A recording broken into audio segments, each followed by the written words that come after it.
What's up, everybody? Joel Laugi here. I am joined with Jeremy Jensen. Dude, I can't believe I messed that up. But Jeremy Jensen, he's the CEO of Encore Partners, Encore Search Group, and I'm really excited to have him on the show. He is killing it. He's killing the game on LinkedIn. He's killing the game in recruiting. Check out his company. They're winning awards left and right. And we're excited just to chat today. I want to hear Jeremy's story, and I just want to talk about some of the things that he's doing differently within our industry and how he is turning entry-level recruiters into million-dollar billers every day. And so, Jeremy, welcome to the show, man. It's good to have you here. I'm glad you were able to connect. And why don't you just give us a little brief introduction of how you got into recruiting and just a little bit about your story, man. I'd love to hear that. Yeah, man. So thanks for having me on the show. So back in 2010, 26 years old, I started a lead generation company. And so think like email marketing, digital marketing, and I would kind of go into companies and create their marketing programs and then set it all up for them. And then, manage the lead flow and qualify them and send them to the salespeople. And I was charging anywhere from like $3,000 to $4,000 a month for that managed service. And then one day I took a look at my client base. It was like late 2012. And about half my clients were staffing and recruiting companies. And so I said, wait, I'm providing all these leads. I'm charging you $4,000 a month and you're making $100,000 a month in direct hire fees. Like, I'm going to start a recruiting firm. Right. And so in 2013, without agency recruiting experience, I started Encore Search Partners. And so we've been around for about, almost 8 years. And now we've got 25 employees. We're trending to do about $6 million in revenue this year. And that's all direct hire. So my friends give me heat all the time saying, hey, Jeremy, you need to start, contract staffing. You need to start a consulting arm. But I just love those big, huge direct hire fees. We send out an invoice this morning for $96,250. Yeah. Man, what title search was that, or what kind of search was that? It was a partner of a law firm. Mm-hmm.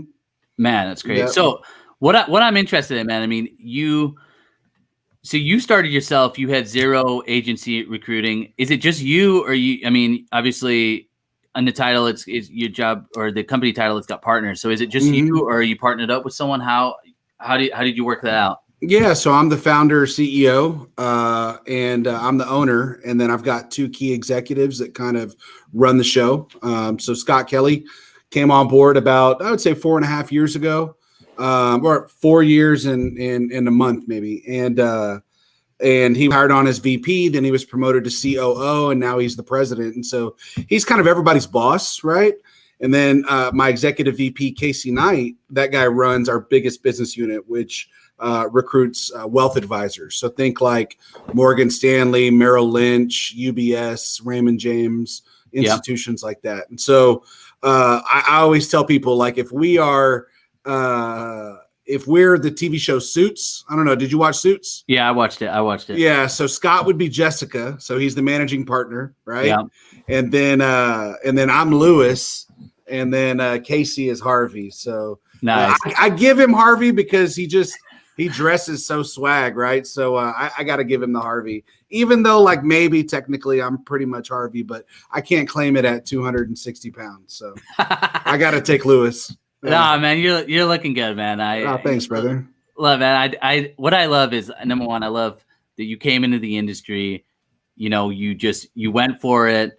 I guess, like, in terms of like just figuring out like how to run things from the get go. Like, did you get a mentor? You modeled a different industry or a different company within the industry? Like, how did you figure out at the beginning like how you actually going to do things? Yeah, so I'm a big believer in just like treat people the way that you want to be treated, and don't lie to clients. Provide a great client experience, right? Be fair, charge fair rates. And so I would say in the beginning, at least for the first maybe 2 to 3 years, it's just me, and I hired some folks that had 1 or 2 years of industry experience, and they would come to our firm and they would say, hey, you should take a look at ZipRecruiter. Hey, you should take a look at ZoomInfo, right? And so it really was kind of like my employees that were helping me bring in tools and resources and things like that.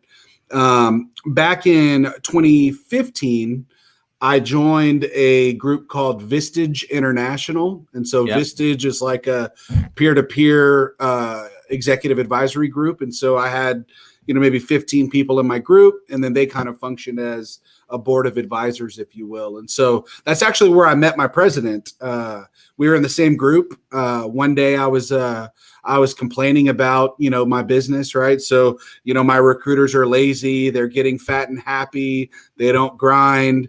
But they're making 250 grand a year. And so, how do I get them to push through? Right. And so Scott was talking to me about, hey, do you have KPIs? Do you have a culture of accountability? Do you have a mission, vision, values? And I was like, dude, I don't even know how to spell that. Right. So I'm a headhunter. We make cold calls. Right. So Scott and I were having a beer on the back patio one day, and he kind of planted the seed and said, hey, man, what do you think about me coming in and running your business? And so I didn't think that I could afford him at the time.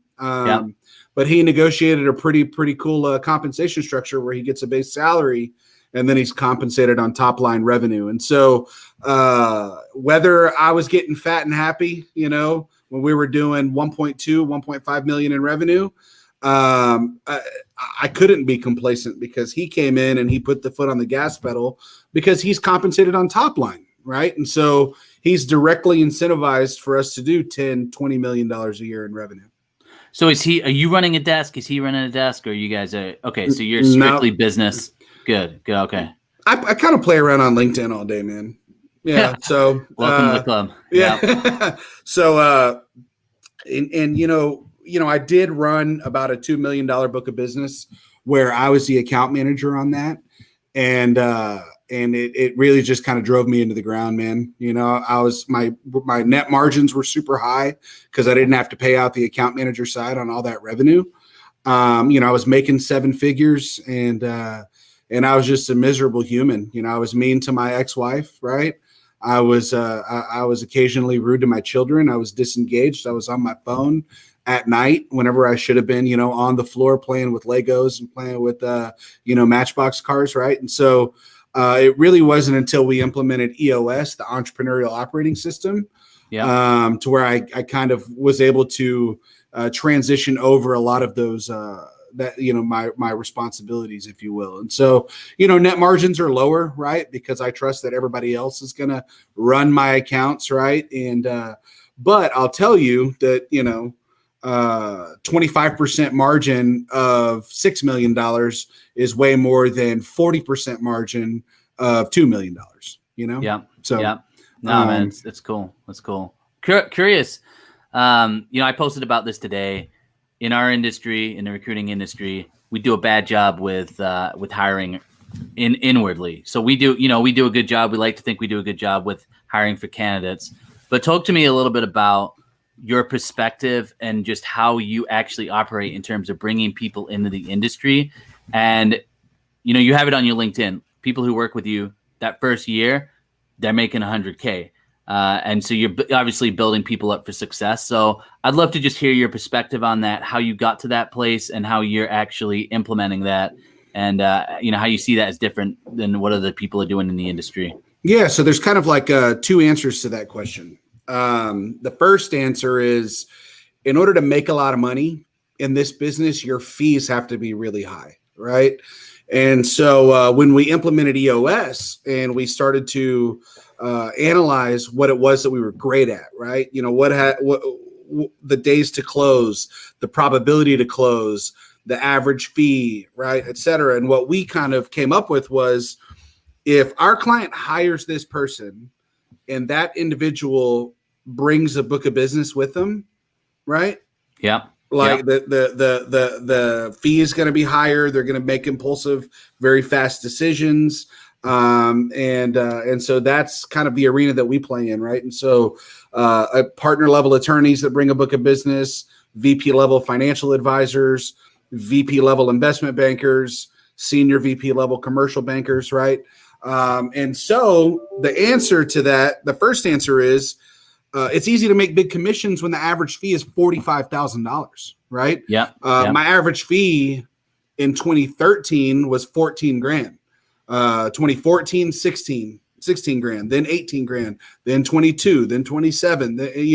We kind of just got a little bit more picky and went up market with brand recognition. And we were able to land better, bigger enterprise accounts and things of that nature. And so we still do, right, C-level placements, CFO, CEO, CTO, director, VP, try to stay in that kind of 150 and above range. But yeah, man, it's insane that the biggest fee that I've ever charged in the history of Encore Search Partners, it's probably going to get broken in Q1.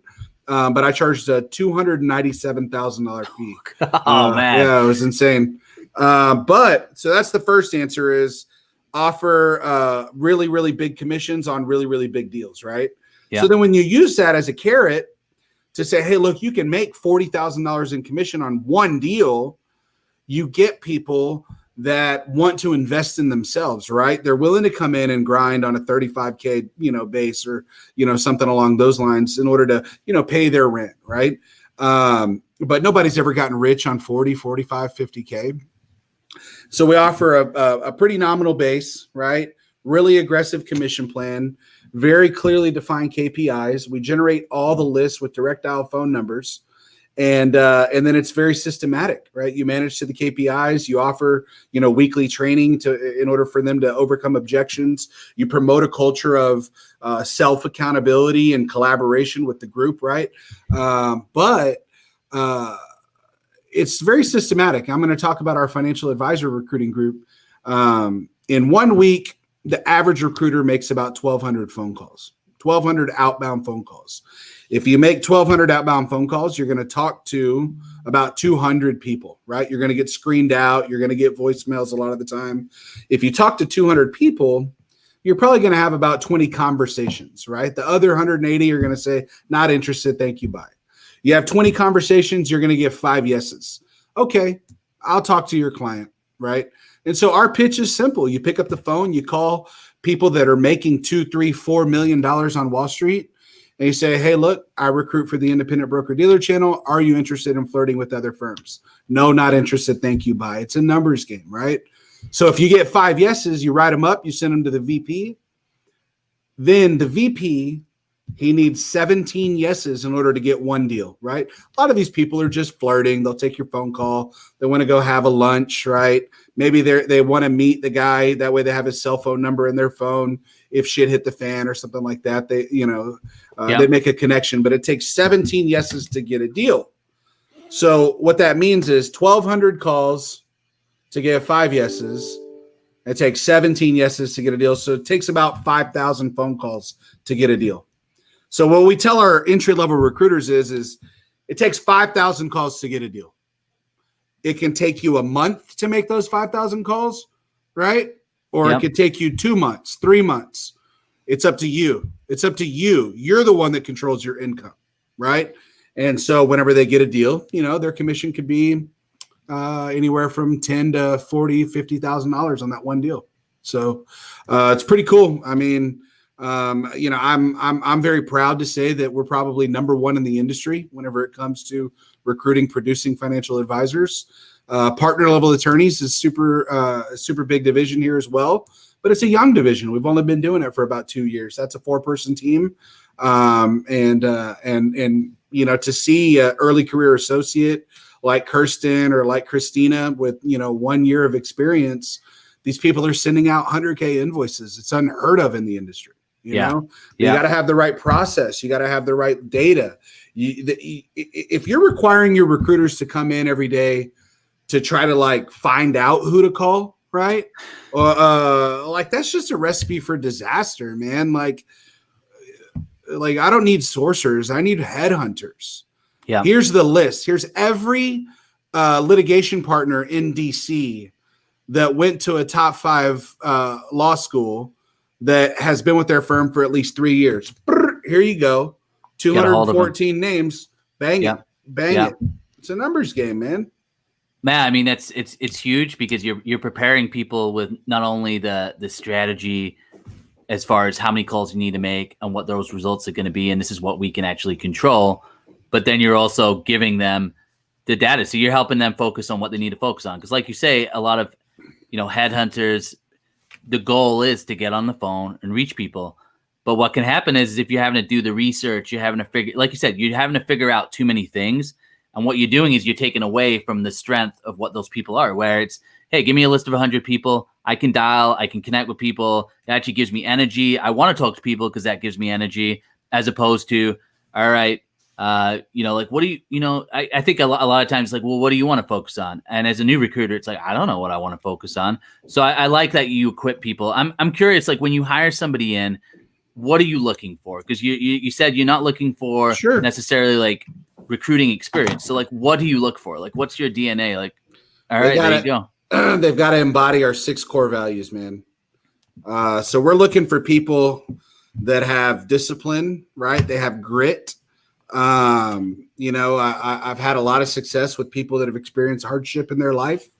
I've had a lot of success with people that don't have college degrees, right? I mean, if this is my absolute best option to sit at a desk 40 hours a week and make 1,200 calls, and the people around me that have been here a year, 2 years, 3 years, 4 years, I see they're cashing $30,000, $40,000, $50,000 commission checks. It's not smoke and mirrors, right?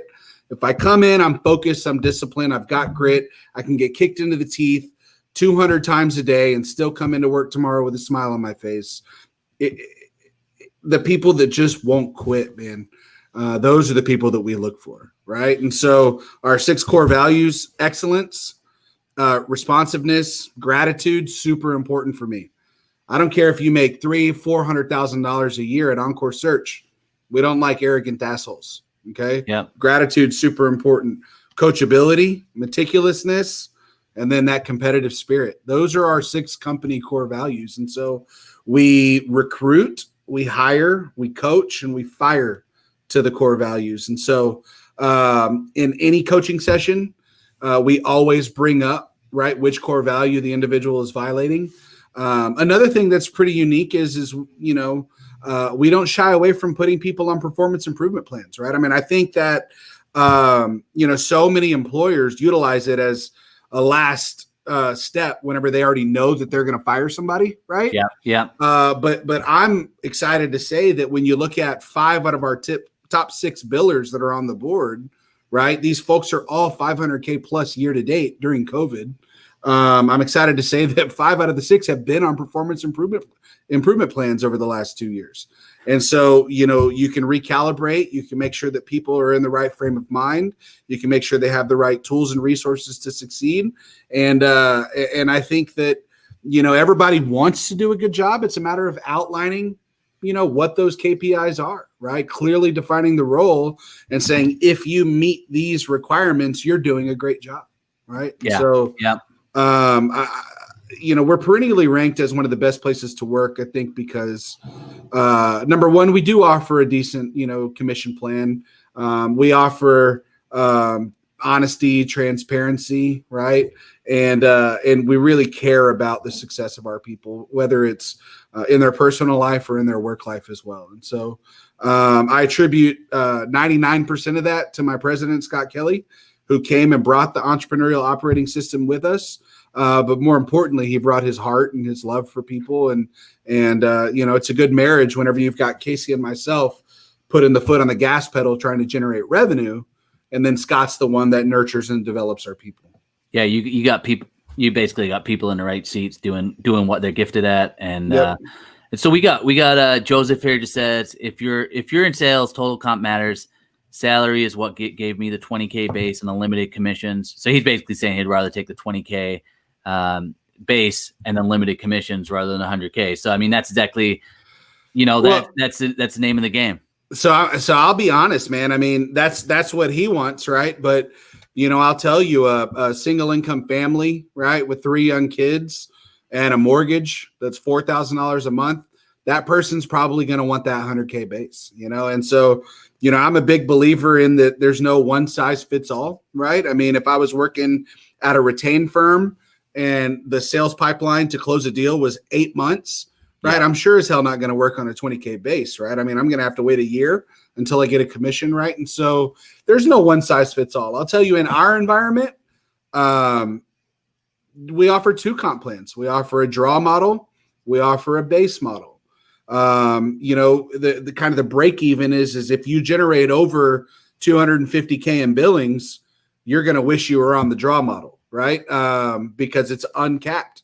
It's a bigger percentage, right? And so, do you see a difference in people that take like just in talking in like overall success? Do you see a difference between people that come in and take the draw over the base, or is it kind of like it just evens out and both do well?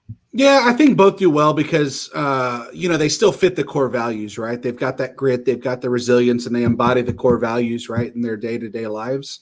And so I would never say, I think I'm rolling the dice on you, so I'm going to put you on a draw, or, oh man, this person's going to be a stud, I'm going to put them on a base, right? And so it doesn't work like that. I'll tell you what usually happens, right, is they'll get a deal in the pipeline that's like it's like a $5,000 commission for them. And then if they were on a draw, it would have been like a $20,000 commission. Yeah. And so they're going to come to me and go, hey, can I change to draw now? So it poses some challenges occasionally whenever they experience some success. And so, we want to set our people up for success. And if people want to convert after 6 months or a year, one way or the other, we offer that freedom and flexibility. Got it, man. I love. I love that, man. I love that approach, and it's cool that you offer both options. I know personally, I would probably err on the side of the unlimited commission, but like you said, it's really just knowing and understanding that people are in different stages of life, and obviously you've been there and you get that. One of the things that you touched upon in your post too that you did for the show, which I'm really interested in, it's like just our overall industry and like where we're going. And so I'd love to just transition and just talk a little bit about like where our industry is going. Cause you talked a lot about the cold calling. All right. And obviously cold calling will get you the results.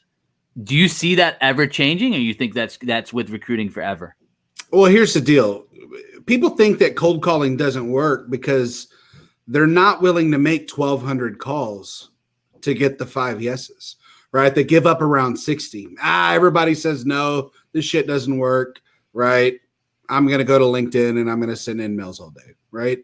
Well, the people that we're recruiting, well, guess what? Their assistants check their LinkedIn messages, right? And so it's getting deleted.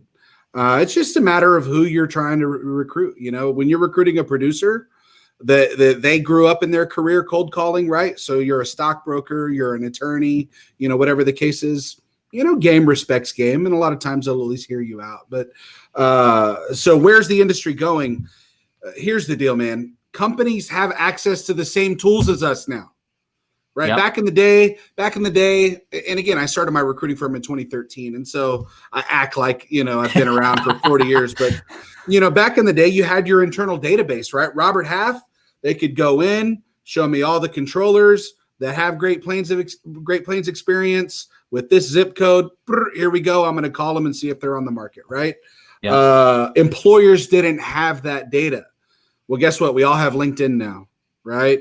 We all have the variety of different tools. I mean, marketing automation tools, bulk email. I mean, you could blast out 2,000 people in a second, right? I mean, unbelievable, right? And so what happens is what I commonly refer to as fee compression. Okay. So if let's say that agencies used to be at 30%, right? And there was value that they saw there. Well, now that they have access to the same tool, well, hey, I have LinkedIn Recruiter. So can you do 25%, right? Well, can you do 20%? This other agency is willing to do it for 20. Well, hey, can you do it for 15%? Hey, look, you're probably going to go on LinkedIn. You're probably going to post an ad on Indeed. Right? It's really not that hard. We'll pay 10%, right? And so the clients are kind of forcing you in traditional recruitment, right? Fill job orders. They're forcing you to lower your fees, right? And the competition is doing it as well. And so when you have a recruiter who's on, let's say, a 50% commission grid at, a 100% commission shop here in town, they can go work out of their house, and instead of a 25% fee, they can charge 18% fees. They can charge 20% fees, and it's still more than they were making at that firm, right? And so you've got all these solo shops that are forcing the industry to lower fees. And so with that being said, we want to shy away from job boards. We want to shy away from sourcing on LinkedIn and going and getting candidates the traditional way, because in my mind, our clients have access to those tools, and our competitors that are in that 18 to 20% mark, they've got access to those tools. And so there's no competitive advantage that allows me to charge 30%, right? Yep. You get what I'm saying? Totally. And so that's why we're saying, hey, look, we want to work in spaces where if I post an ad on ZipRecruiter for a partner level attorney in Atlanta, Georgia, that has a $1.5 million book of business and a $950 bill rate, that dude's not applying for the job, man. That guy's making money, right? Exactly. You see what I'm saying? Yeah. But I know where he's at. I know I can go to Locklord's website, and I know I could segregate down all of their partners, right? And guess what? They're offering a direct dial phone number right there on the website. Guys, pick up the phone, call them. Yep. You're only going to get 1 out of 300 that say yes. Oh, and by the way, you need 17 yeses to get a deal. But just start calling. So do you communicate? Okay, so like you get a new client. Are you communicating then like, hey, you're not just paying – obviously you're not just shooting over a resume. You're shooting over the top guy. He's got a big book of business. He's going to add to your bottom line. Yep. Do you walk through with your clients and you communicate, hey, look, we're putting in these dials and you're never going to want to put – okay, so how do you communicate that value of what you're doing then to the clients? You just show them the good candidates? How do you do that? The value is I can call any law firm in the nation right now and say, can I have a contract? And they're going to go, yeah, bring us $1 million books of business. Okay, here you go. There's no value add. Everybody wants a book of business.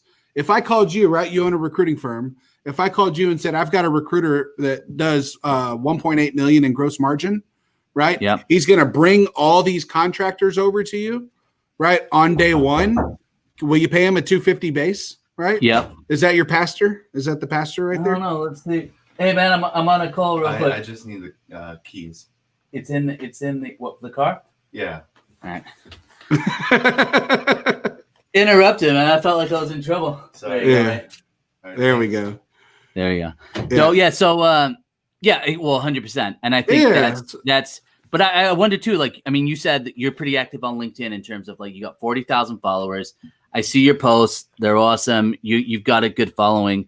You know, does that attract books of business over to you? Do you like for yourself personally? No. LinkedIn, I utilize it. Number one, I've created some amazing friendships. Some of my very best friends in the world I've met on LinkedIn. But really, I do it because I'm legitimately interested in receiving commentary and insights whenever I do like thought-provoking posts, right? So like this week I did a post about, hey, look, you know, I was a huge saver whenever I was a kid, and I got married at 26, and I, you know, had some serious FOMO, right? I didn't live life. I didn't go to college. I didn't do the partying experience. I'd never even had a passport, right? And so I had all this money in the bank. And by the time I'm 32 years old, my ex-wife and I, right, she's a operations manager at BP, makes 250 plus, right? So we were just saving. It's hard to spend $1 million a year, right? Yeah. So you're just saving. And that's why I provided some insight to LinkedIn and said, hey guys, when you're in your 20s, before kids, before marriage, spend all your money. Yeah. Take trips, buy the cars, go to the nice restaurants. Right now, don't go into credit card debt. That was the key, right? Yeah. Right. Don't live outside of your means, but spend your money, have fun, because guess what? When you're saving 30% of your income, when you're making 70 grand, right? People want to talk about the law of compounding. And if you save $10,000 a month or $10,000 a year at 21, by the time you're, 40, it's going to be worth $200,000. Well, guess what? By the time you're 40, if you're a successful professional, you're saving $100,000 a year. You're investing, and so that was my commentary. I got vilified on LinkedIn. Vilified. Oh, good. Oh, it's about time. Like a one percenter's point of view. But guess what? It's one man's point of view. Yeah. And so, I don't need to always be the most politically correct, or, I don't talk about politics, but I don't always need to be like the nice guy that everyone gives a like and says, "Oh, I'm glad you saved that, puppy from, a speeding car." No, like let's actually read the comments. I'm legitimately interested in hearing other people's opinions. And so, the LinkedIn presence is what it's primarily done is it's created a good brand where people want to come work for us, right? And so that's probably the biggest return of the time investment that I've put into it is people want to come work at Encore Search. But that's like more of those entry level, like you're not necessarily getting people with like big books of businesses from Correct. other recruiting firms. Got it. Correct. Yep. Now, don't get me wrong. If somebody can help me come in and start a book of business, right? Like I want to get into engineering consulting recruiting, right? Recruiting for PEs. I want to get into CPA recruiting, partner level CPAs. If you can bring in a book of business, I mean, my VP that runs that group, he's still on a draw, but it's a 6-figure draw, right? Because he left a firm where he was making $200,000 and I wasn't going to go put him on a $50K draw, right? And so we can make the economics work to motivate a successful producer that's going to help us build a practice area for sure.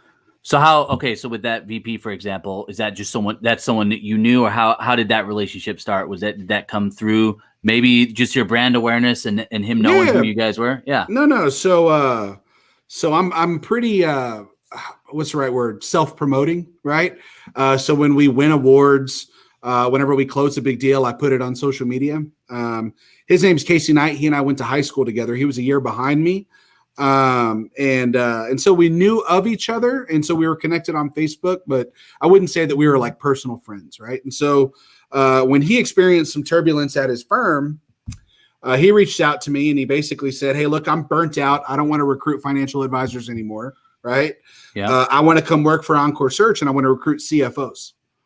And I started talking to him. "Okay, what's your comp? What's this?" We had breakfast one day. And, he said, "Oh, last year I made $193,000. I said, "Dude, like, go fuck yourself. Like, keep recruiting financial advisors." Right. Yeah. And he's like, "Why, dude, I'm a headhunter. I'm a killer. Pay me $100,000 base and I'll go recruit CFOs." I said, "You're not worth it. I can hire somebody else, put a phone in their hand, give them a list, give them a script. If they meet the core values and they're coachable, right, I can pay them a $45K draw." Right. Yeah. And so he was a little offended by it. And then we kind of like, elaborated on the conversations. And then I learned more about his business. And I basically told him, I was like, "The reason why you're burnt out is you're in the wrong environment. You're in the wrong firm. Right. And so I want you to come over here and build out the financial advisor recruiting practice over here." Right. And so he came on board in May of 2016. So about 4.5 years ago. And, I'm happy to say that, this year, Casey is probably going to make over $1 million himself. Awesome. Man. And so we provide a very entrepreneurial environment where he's still got the 6-figure security to motivate a move, but then he gets paid on upside potential, right? And so if he's making me rich, I'm going to be the first one to put money back in your pockets 100% of the time. Yeah, I love it, man. I love that mentality. And I'm curious, man. It sounds like you got an electrical or like kind of an electric culture, right? So did you have to do like the remote work, or did you have to do any of that through COVID, or you guys just stayed in the office? Yeah. So I'll tell you, we didn't always have a great culture. I'm an asshole, right? I'm a perfectionist. I'm the standard agency, recruiting agency owner, flashback to 2014, 2015, 2016, right? I was the best headhunter. I was the best sourcer. I was the best business developer, and just get out of my way. I'll do it myself. And then we brought in Scott, who's the people person, right? And he's my boss. I mean, it's funny because I'm the CEO of the company and he's the president, but I turn to him for accountability and things of that nature. But it wasn't until we implemented EOS, the entrepreneurial operating system, and just general best practices that we created a great culture. And unfortunately, we had to turn over about 90% of the company, man, because the people that got me to 1.5 million, I needed them, right? They were the people that we needed in order to get there. But if you want to go from 1.5 to 6, yeah, You need a different breed of person. And then when you go from 6 to 20, right? And I'm talking direct hire, right? When you go from 6 to 20, you need a completely different person than probably what we have today. Right. And so I think agency owners need to be comfortable with making sure that people are in the right seat on the bus. And hopefully whenever, they've outgrown that seat, you've got another seat to put them in. Or what we've had to do on occasion is you got to let them leave the organization to go realize their full potential, Yeah. And you can't shit all over that. You have to support people realizing that, their career goals and aspirations. And so you've had some people then leave to kind of start up their own shops or a few of them. Yeah. And whether how does that go down? You just like, hey, here's a non-compete, see you later. Or it sounds like you kind of support them in that if you've had a good relationship with them, you're like, hey, I see it too. So three people have left to start their own firms and they're all experiencing success right now. Right. And hopefully I think that all three of them would attribute a much of their success to our environment and the things that our leadership team taught them about not only recruiting, but business as well. But yeah, I mean, we do have a non-compete, we do have a non-solicit. And so, it's just very clearly defined terms on, what they can chase and what we're okay with. And so certainly not afraid to litigate, right, whenever the time comes or if we ever need to. But, I'm happy to say that all three of those individuals are still friends of mine today. Well, it's interesting because when I think about like entrepreneurial environments, there's a lot of environments that out there that are entrepreneurial, but when you have an environment like that, there are going to be people who inherently catch the entrepreneurial bug, and they're just like, all right, I feel like I could, and I feel like I want to do my own thing. And I think a lot of times it's you have those owners who are operating out of fear of that, and it just becomes super negative.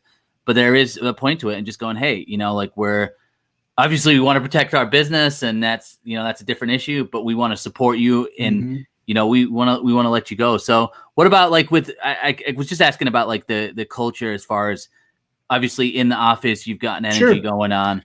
People are on the phone, man. People are on the phone. It's a great culture because I feel like people generally feel like they're well paid and treated with respect, and they like their coworkers because it's all like-minded individuals, right?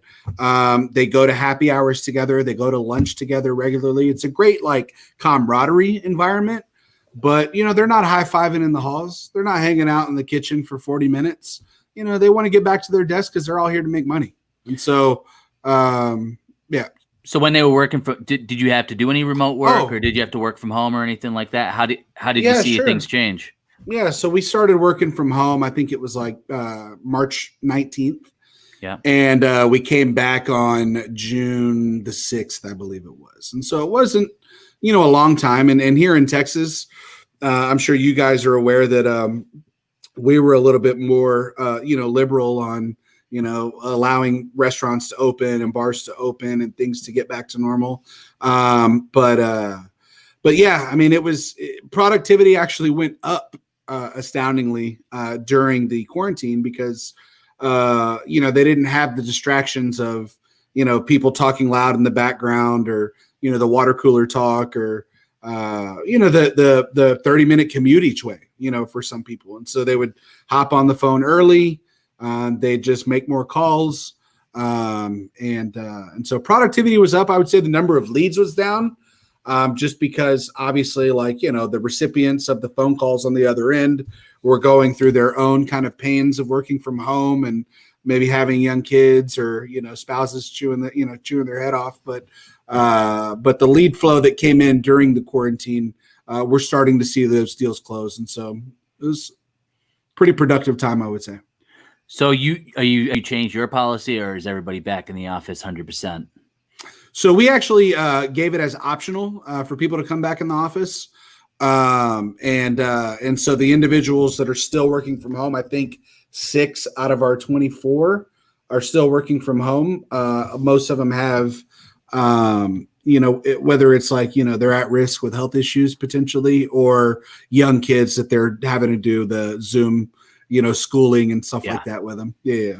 So do you think though, like in the future, you would have kind of like a split, hey, maybe you work 2 days from home, kind of an ongoing type thing, or you're a big believer in like being in the office? So one of the things that we've already done with a couple of people is once you've been doing it for a year, right, you already know the drill, specifically in our financial advisor recruiting group, because a lot of it is, monotonous and it's the same conversation over and over and over and over again. A lot of times after about a year, we could just let you work from home. So, there's a young lady on my team that's been here for about 3 years. And she asked, a couple of weeks ago if she can move to Florida with her wife. And we 100% support that. We know she's going to be productive. And, I would really hate to lose a high level producer because we were being rigid and she has to go work for another agency just because it's in another city. Right. So I would say that if you want to be a manager, if you want to be a director or VP, you certainly need to be in the office, or at least that's been my kind of point of view and experience, just from a mentorship, and it really affords the opportunity to like gain people's trust and respect, right, in that in-person environment. But as an individual contributor, I think once you're already trained, working from home is super easy in this business. Yeah.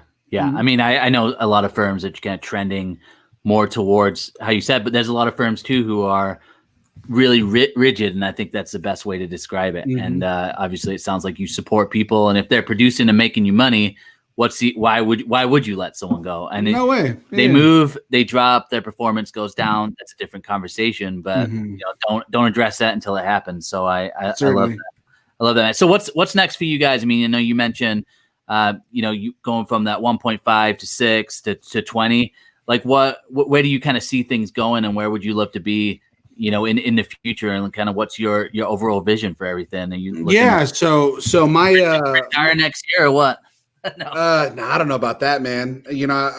I don't think I'll retire, but definitely I'll come in like Steve Jobs shorts and sandals and t-shirt and just like high five and motivate and inspire people all day, right? And I love it. That's probably my dream job. But what I was going to say is, so my president is really big on reading. He's really big on systems, processes, and he is a big follower of Cameron Herold, who is the CEO of a group called the COO Alliance. And so like the number 2 of all the business owners, they're all in his group. I think he's got like 600 presidents and CEOs that are in that kind of co-op. And Cameron is a big believer in what's called the vivid vision. Are you familiar with that phrase? No. And so at our quarterly offsites that we do with the entire team, we'll typically block out about 4 or 5 hours. We'll walk them through like a 63 slide presentation where we talk about like the state of the company, where we're going, whether or not we met our deliverables, the key deliverables over the next quarter. And then we'll talk about that vivid vision, right? And so we've actually got an organization chart already built for 2027. Okay. And, we're going to have 90 employees, and these are all the seats on the bus. These are all the business units. Right. And so, we're this big today, but for our employees that are engaged, that want to think, hey, look, is there something else for me? We make it very, very clear. This is how we're going to get there. This is what we're going to look like. Here's a picture of the offices. Right. And obviously it's just an illustration of what we visualize, but the TV show Suits was instrumental in kind of the image of the brand that I wanted to create, right? And so maybe not necessarily the culture, but certainly the image. And so, when people see that coming right out of the gate, right, are they going to wear, flip-flops into the office? No. Like if this is the vivid vision of the organization, like I need to make some damn commission checks so I can buy a nice custom suit, right? Yeah. And so that's where we're going, man. I mean, we're going from 6 to 7.5, then from 7.5 to 9.5, then from 9.5 to 13, right? I mean, it's very, very calculable year over year revenue growth. And the way that we're doing it is by starting one new business unit a year, right? And so right now we're in manufacturing, industrial, legal, and financial services, right? I still need public accounting.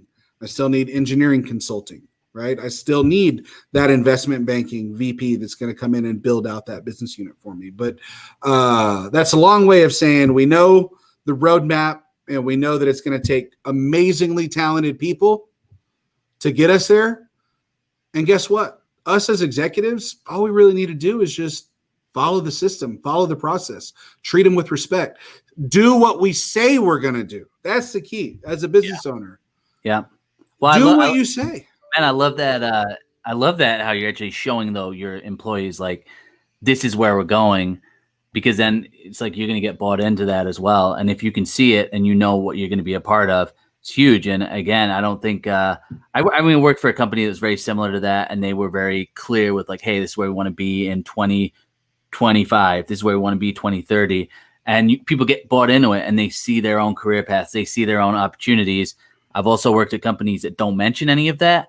And, it's like if you don't actually have a vision for where you're going, then you're just going to be wandering. But you have that vision, then each day what you're doing is helping you get there. So I think that's huge. I've never heard of the, kind of like having like the offices and like the vision of them. I mean, that's super cool. I mean, that's you have that like in like the break room, and you're like, this is where we're going, or like. Now, we just presented in the quarterly offsites, right? Cool. And yeah, I love that. And here's the deal. Sometimes people will see, man, I don't fit into that vision. Yeah, which is right. Fine, and could potentially self-select to get themselves off the bus, right? Or but it's a cold hard truth, man. But I'm a big believer in individuals can evolve, right? And just because you were a bar manager and now you're a top producing headhunter, the vivid vision doesn't mean we all need to have degrees from Harvard, right? I mean, we need to embody. We need to embody the core values. We need to embody the core values, and we need to have focus, discipline, and resilience, man. Those three things are critical in this business. So yeah, I saw your boy came on last week, no degree. And so I'm part of the No Degree Club. Yeah. Yeah, man, you should go. He got the podcast, No Degree Podcast. So if you guys aren't introduced, I'll introduce you to him, and he's super cool. I know, man, he gets some obviously great guests who don't have degrees and who are super successful. And obviously college tuition, how expensive things are. I mean, they're kind of making it ridiculous. Someone posted today, I think it was like, I don't know his name, maybe Josh Brabowski. Mm-hmm. He's like, that's my boy, dude. Josh Brabowski is my personal boy. What did he say? He was like, you can. I don't know. I don't read his stuff. He's gonna love me saying that. No, yeah, he said a college degree. You give out a college degree to a student for $150,000, but you won't give them a $15,000 loan to start a business. That's true. You're right. You know what I mean? So it's like I saw that and I was like, man, that's where we're at. So I want to talk about Josh. I want to talk about Josh for a second. Yeah, I don't know Josh too well. Josh is a killer, man. So I met Josh when so he moved to Houston. He was the chief marketing officer for fuel additive technology company here in Houston, and his buddy, they went to grad school together at Carnegie Mellon, right? So, Ivy League, he has a JD, but he's a serial entrepreneur. Like he started